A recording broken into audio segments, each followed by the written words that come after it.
여러분, 우리가 신앙생활을 하면서 듣게 되는 수많은 신앙의 용어들이 존재하고 있습니다.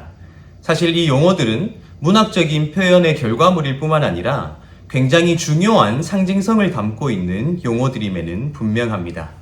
이 용어들은 하나님을 어떤 분으로 나타낼 것인가, 또 하나님과 우리 사이를 어떻게 규정할 것인가, 또 하나님 앞에 서 있는 우리 스스로를 어떻게 나타낼 것인가 하는 것들을 담아내고 있는 굉장히 중요한 용어들을 포함하고 있는 것이지요.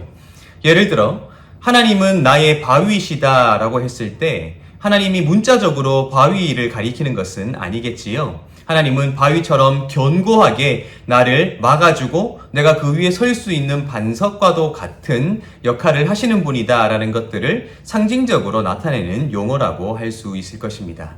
따라서 우리에게는 굉장히 익숙하고 우리에게는 굉장히 잘 알려진 이러한 용어들을 사용함에 있어 그 상징적인 용어들이 담아내는 바가 무엇인가 하는 깊은 의미를 우리가 반드시 생각해 볼 필요가 있습니다.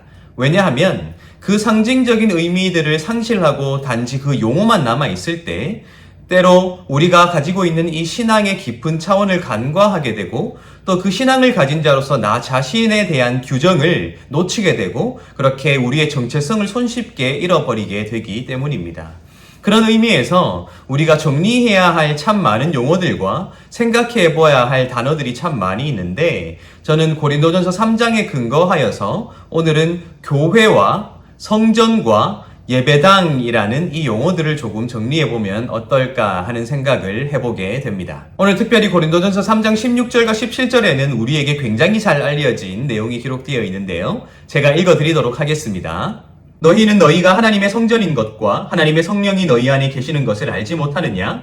누구든지 하나님의 성전을 더럽히면 하나님이 그 사람을 멸하시리라. 하나님의 성전은 거룩하니 너희도 그러하니라. 아멘. 바울은 지금 고린도 교인들을 향해서 너희가 하나님의 성전인 것을 알지 못하느냐? 너희 안에 성령께서 거하시는 것을 알지 못하느냐? 하고 질문한 후에 누구든지 하나님의 성전을 더럽히는 자는 하나님이 그를 멸하시리라 하는 내용을 굉장히 무서운 경고를 담아내고 있습니다. 근데 참 놀랍게도 바울이 이 편지를 쓰고 있을 때 여전히 예루살렘에는 성전이라는 건축물이 존재하고 있었다는 사실입니다. 우리가 알고 있듯이 성전은 유대인들에게도 기독교인들에게도 굉장히 상징적이고 중요한 건축물이었습니다. 왜냐하면 유대교인들은 그곳에서 하나님께 제사를 드렸을 뿐만 아니라 기독교인들 역시 초기 모임이 솔로몬 행각이라는 곳에서 이루어졌기 때문에 이 성전이라는 하나의 건축물은 굉장히 중요했다는 것이죠. 그런데 바울은 여전히 그 건축물로서의 성전이 존재하고 있는데 그 성전의 정체성을 고린도 교인들에게로 정해주고 있다는 것입니다. 건축물로서의 성전이 아니라 성령을 그 안에 모시고 살아가고 있는 고린도 교인들 한 사람 한 사람이 하나님의 성전이라는 사실을 깨우치고 있다는 것이죠.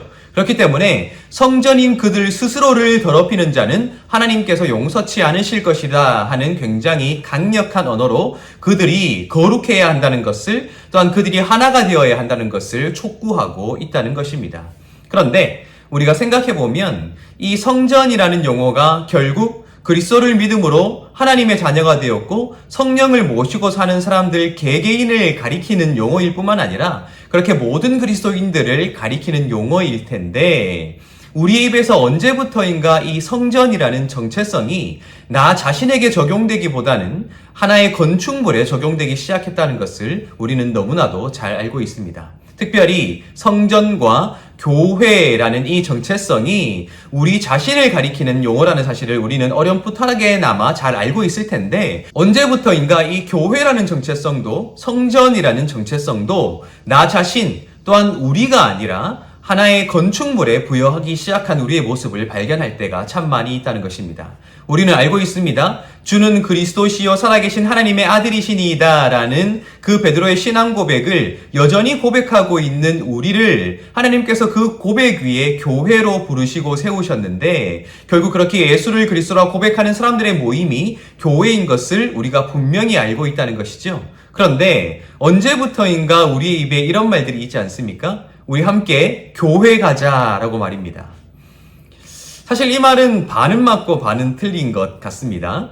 왜냐하면 이 교회라는 말은 엄밀히 우리를 가리키는 용어이기에 교회로서 교회를 간다는 말은 굉장히 어색하기 때문입니다. 그러나 한국 사회에서 관용적으로 이 교회는 예배당 건물을 가리키는 것이기 때문에 일정 부분 맞다고 할 수도 있겠지요. 그런데 이것이 생각 없이 사용되다 보면 교회로서 살아 움직이는 나 자신의 정체성, 함께 완성되어져 가야 할 살아있는 교회로서의 우리의 정체성이 이 예배당 건물에 보여되기 시작하면 우리는 손쉽게 우리의 사명과 책임과 정체성을 상실하게 된다는 것입니다.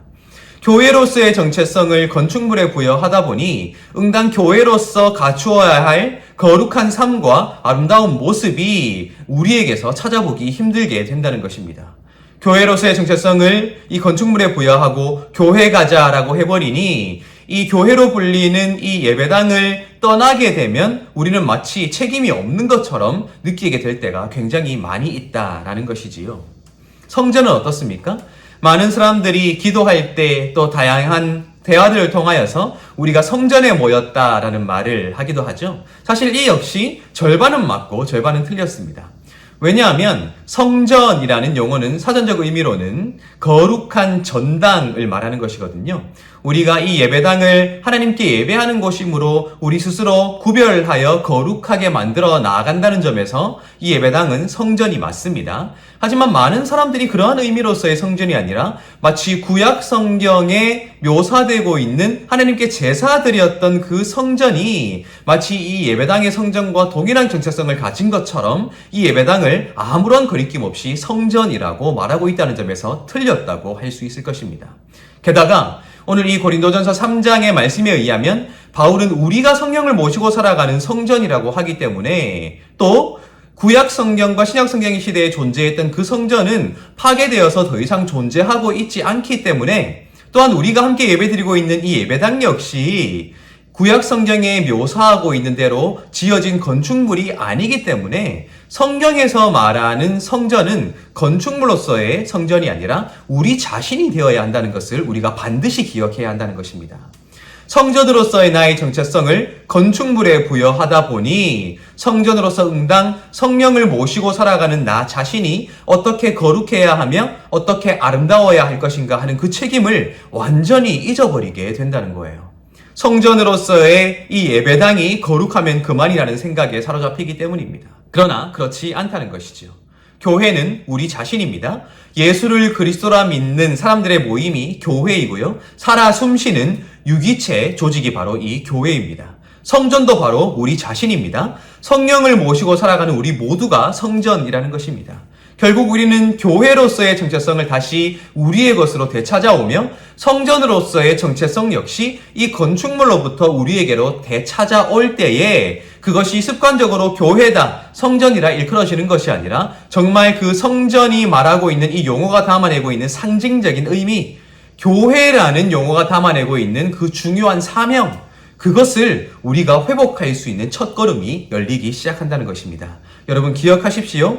교회라는 말을 누구에게 적용하느냐? 성전이라는 말을 누구에게 적용하느냐? 아무것도 아닌 것 같지만 우리의 말이 우리의 생각을 담아내고 우리의 생각이 우리의 삶을 이끌어가는 굉장히 중요한 가장 근본적인 토대가 된다는 것을 생각할 때에 교회를 나에게 적용하고 성전을 나에게 적용하여 내가 교회로서 성전으로서 하나님 앞에 아름답게 살아가야 한다. 성령을 모시고 살아가야 한다. 구별되어지며 거룩해야 한다는 사명이 우리에게 회복되기 시작한다는 것입니다. 하나님의 성전을 더럽히는 것, 이 예배당을 더럽히는 것이 아닙니다. 우리 스스로를 더럽히는 것. 고린도 교인들은 하나됨을 이루지 못했기 때문에 그들의 분열상이, 그들의 갈등이 성전된 그들 스스로를 더럽혀 왔다 하는 것이죠.